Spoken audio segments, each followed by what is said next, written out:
Well, I think people think farming is easy. Um, and it's always easy from a desk. What do you know about farming? Often we imagine straight rows of predictable crops, enormous machines, and a smooth supply chain from the ground to your grocery store.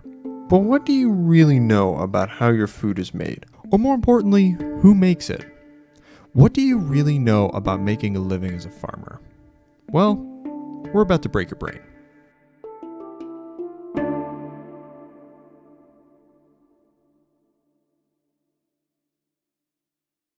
My name's Molly McCarger. I'm a fourth generation farmer at Pure Mine Farms in Jervis, Oregon. I've born and raised, and I guess I'm here to stay.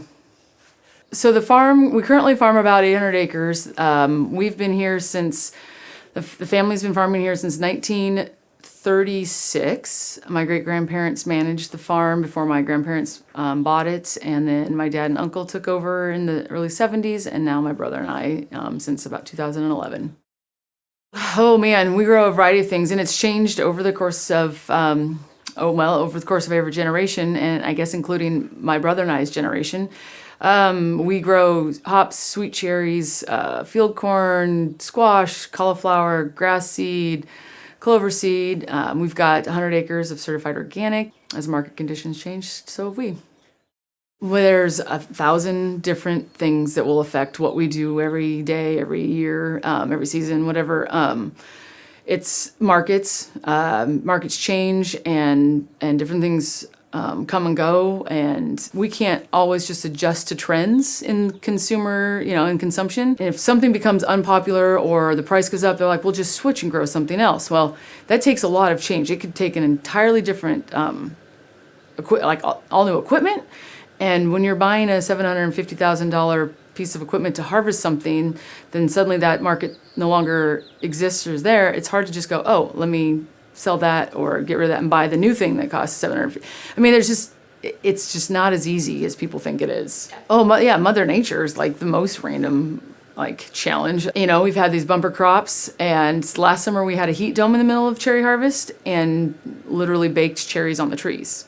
And so we lost probably 25 to 30% of the crop due to that.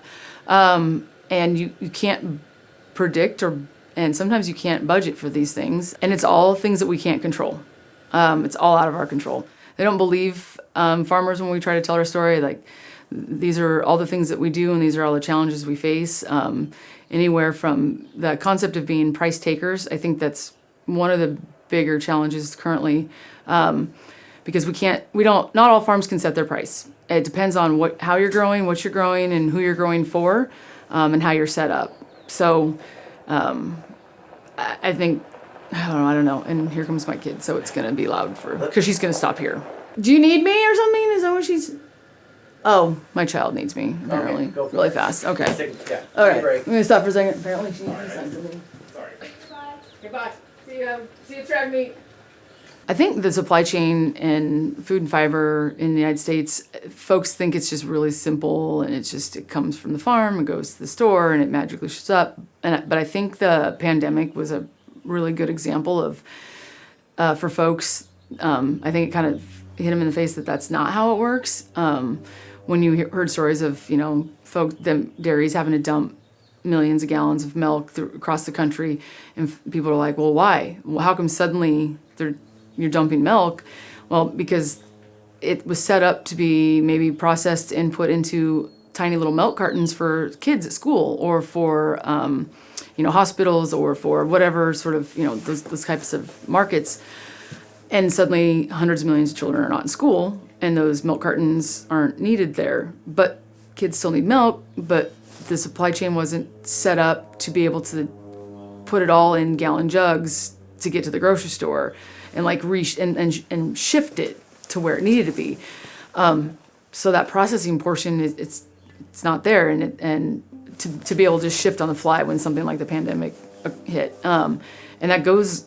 It doesn't need a pandemic. I mean, I think if you think of any massive thing that's gonna go on like that, you're gonna see that in any food chain in the United States. We just can't switch.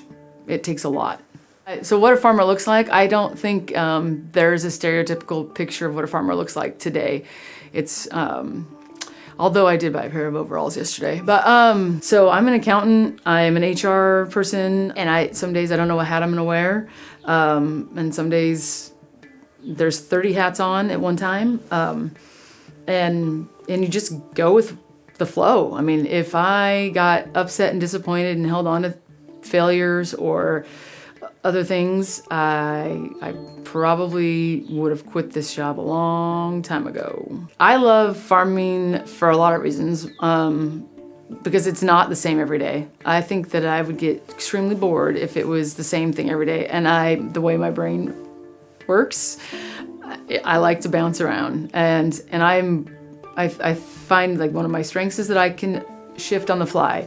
Plan A doesn't work, all right, cool, let's figure out plan B. And I think I like to problem solve, I like to strategize.